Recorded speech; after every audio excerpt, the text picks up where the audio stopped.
Donc plateforme, ça fait peur, petit terrain. Exactement.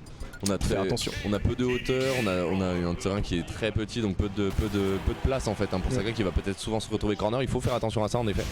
Donc on va voir comment ça se déroule directement. Donc c'est parti. On a juste ça à échanger. Hop. Ce Gordo qui va être renvoyé par un air. On attend, on se précipite pas. Faire attention là parce qu'on s'est pris le Gordo petite face qui va mettre 41%. On essaye de se dédouaner de tout ça, d'en sortir. Le boulet qui ne passera pas. Il faut faire attention à pas se faire reverse de la part de ça. Exactement, là on a pris un petit peu trop d'espace, on a essayé de pusher un petit peu trop les limites et on s'est fait punir, on accuse déjà un petit peu retard 2%, mais c'est le risque, hein, c'est ce que je disais tout à l'heure, c'est qu'à ce corner comme ça, il peut prendre des grosses phases et ça peut être assez dangereux, il faut quand même y faire attention. C'est ça, là d'ailleurs en parlant de grosse phase, ça aurait pu arriver, on revoit le Gordo avec ce boulet, le boulet qui va encore retoucher sur un deuxième, le troisième malheureusement ne touchera pas. Faire attention, on va roll toujours en corner, faut faire attention parce qu'on peut vraiment exploser, hein, comme tu l'as dit plus tôt. Le upper qui ne passera pas, et là, l'air dodge qui sera pas pris. Ouais, la phase de juggle qui est très dangereuse là, on a réussi à s'en sortir côté Sakai, on a réussi à reset le neutral, mais on est toujours sous la pression parce qu'on est toujours au corps à corps, et ça c'est pas forcément une situation dans laquelle on a envie d'être. Attention EB hein, qui a été bien senti mais qui a été évité, très bien vu de sa part parce que là c'était la fin, on essaie de se rapprocher hein, de close à distance avec ce side B mais ça suffira pas. On a Sakai qui court très bien autour du terrain, qui se fait pas toucher, qui esquive bien les coups, qui esquive bien la pression, c'est très bien vu de sa part. On arrive à sortir avec un bon Gordo. Il joue bien là avec les Gordos, il essaye de pas trop les envoyer parce que c'est un risque de se les faire envoyer dessus et malheureusement cette première stock sera prise. On va mettre un Gordo, on va se prendre le boulet. Faire attention, le Gordo qui a renvoyé le boulet. Faire attention aussi aux phases de juggle, pardon. Ouais, complètement, là en plus ça peut commencer hein, sur un grab ici, on trouve pas plus que upper heureusement. Est-ce qu'on va pouvoir trouver quelque chose sur ce ledge trap? Peut-être, il faut trouver, voilà. La dash attack, ouais. On a un petit peu dormi au ledge. Qui vient tuer au ledge? Et complètement, et non c'est difficile hein, pour Sakai qui est en situation très désagréable. On est encore en ledge trap 96%, puis il se permet de mettre des backers comme ça, c'est très dangereux. Oxy, on sait hein, qu'elle aime bien attendre avec ses propres backers, c'est pas forcément la solution ici. On est encore corner, on n'arrive pas forcément à retrouver le centre du terrain côté Sakai, même les Gordos suffisent plus. Oxy elle joue très patiemment, elle attend juste l'erreur là, même en ledge trap de Sakai, elle a pas besoin de faire grand chose. Sakai est à 118%, alors d'accord il va avoir de la rage mais il explose au premier combo arrivé. Les backers qui sont loupés, Oxy joue très bien autour. Là faut faire attention encore une fois parce qu'on est en dehors du terrain. Cette phase de ledge trap ne sera pas concrétisée de la part d'Oxygène et le boulet non. Non complètement, là on s'en sent très bien côté Oxygène, on arrive beaucoup à mettre de la pression. J'ai l'impression que Sakai n'a pas retrouvé le centre du terrain depuis un bon bail et voilà. Là on retrouve un petit bout de place et on se fait directement close up par le down B, c'est très difficile, 164% déjà. Est-ce qu'on va pouvoir trouver ce backer qui va être salvateur? Le double nerf, attention. On s'en est sorti sans trop d'encombre, on remet un down B qui va pas encore venir tuer, merci le styling, mais on est quand même dans une situation très délicate côté Sakai. On a eu deux kill screen quand même, ça fait peur, on est à 175%. Le neutral B malheureusement qui ne passera pas, le boulet non plus. La phase de ledge trap qui sera prise par Sakai et on n'arrivera pas à reverse. Le nerf qui a failli tuer. Très bonne phase de Sakai ici qui a couvrir toutes les options défensives. On va venir par se faire avoir par le down B, c'est dommage ici, on avait une bonne phase, on tenait quelque chose et on recommence là à se prendre en plus cette phase d'avantage, 36% déjà. On a choisi d'utiliser down B, on sait que de toute façon il va pas tuer forcément très tôt donc on peut le stale. En plus on prend ce petit qui va sur la deuxième stock ici, on revient presque even, c'est pas beaucoup hein, 36% sur un DDD, c'est pas énorme. Mais on peut creuser l'écart assez rapidement, alors 55% maintenant, ça monte petit à petit. Faut juste faire attention à ces Gordos, à ces petits backers et SFR.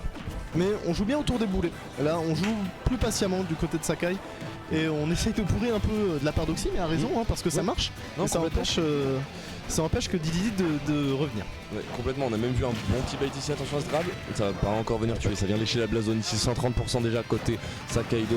On met même un flash, on se permet, on touche tout et on trouve toutes les options défensives, on catch même cet air dodge grâce au Gordo. Ouais. C'est dommage. Dommage ici, Sakai qui a une tendance assez fâcheuse des fois à beaucoup appuyer sur ce down B et c'est quand même difficile. Et c'est ce qu'on disait, c'est que dans le match-up, le Gordo est une bonne chose. C'est à double tranchant. Mais c'est à double tranchant, c'est ça. C'est que on peut se reprendre un reverse Gordo là comme on vient de le voir. Et c'est à utiliser avec parcimonie, même si c'est un très bon outil quand même. Ça c'est un bon outil en fait, ça te permet d'avoir un petit peu d'air des fois. Le problème c'est que là en fait ça le mettait aussi en difficulté, on a même trouvé l'air dodge grâce à ça. Donc en effet je pense qu'il faut déjà essayer de voir les situations où on peut le faire et les autres on ne peut pas. Et des fois contre Brawler il n'y en a pas forcément beaucoup quand il est au corps à corps qu'on peut se permettre. Oh. Là on agresse directement, on est de retour sur SBF avec un jab, on réussit à gratter quand même 33 petits pourcents. Et on est très souvent corner de la part de Sakai, donc ça fait très peur, ça fait juste très peur contre un mi-brawler, le Gordo qui est renvoyé avec ce back air et on prend 72% en tout, ça commence à faire assez peur.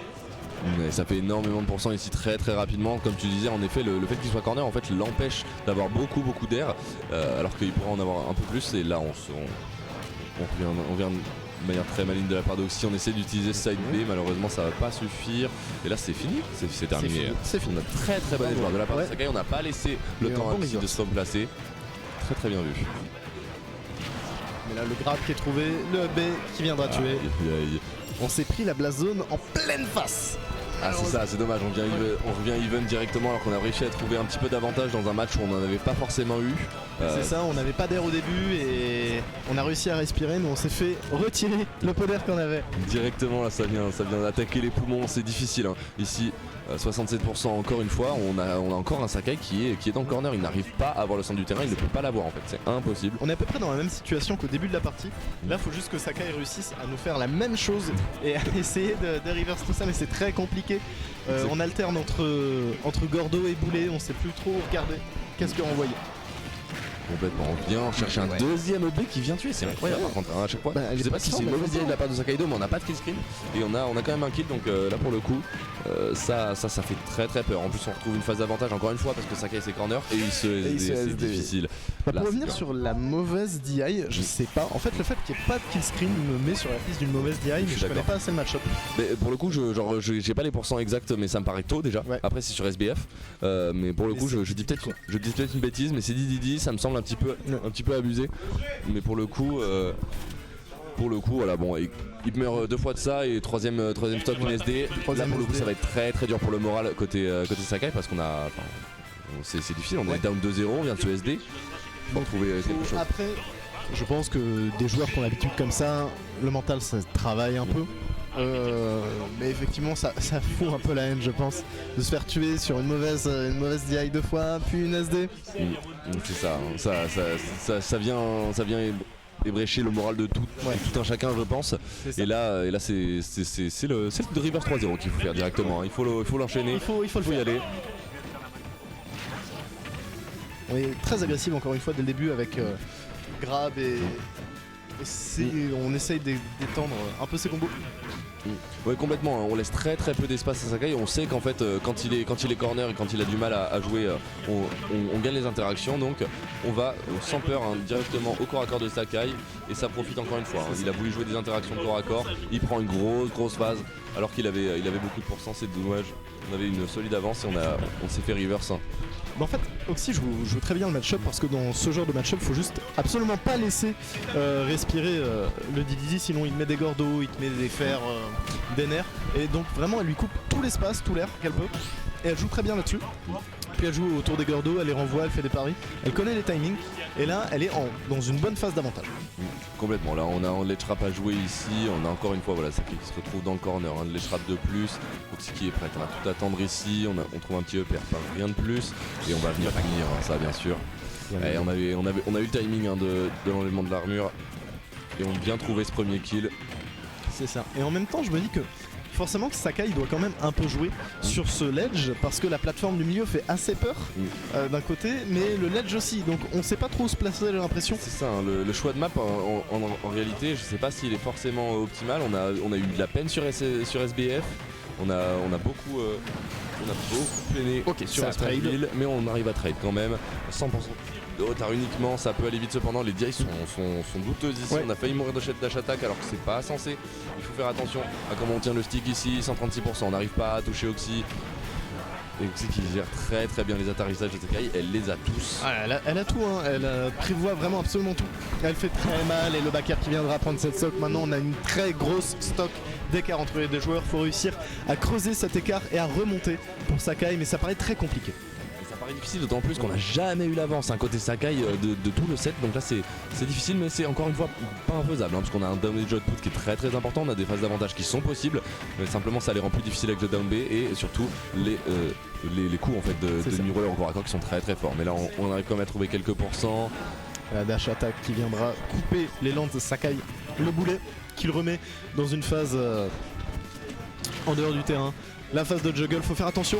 Et le hub qui viendra tuer. Encore une fois. Alors là pour le coup je suis pas sûr de la DI. Pour le coup je pense qu'il mourrait dans tous les cas. Cependant, Impérial 3-0 tout sec. On a eu beaucoup de mal en fait côté Sakaido. C'est ce qu'on dit depuis le début. C'est-à-dire qu'on a eu énormément de mal à gérer la pression que peut mettre Mi Brawler. Et du coup ça peine à suivre.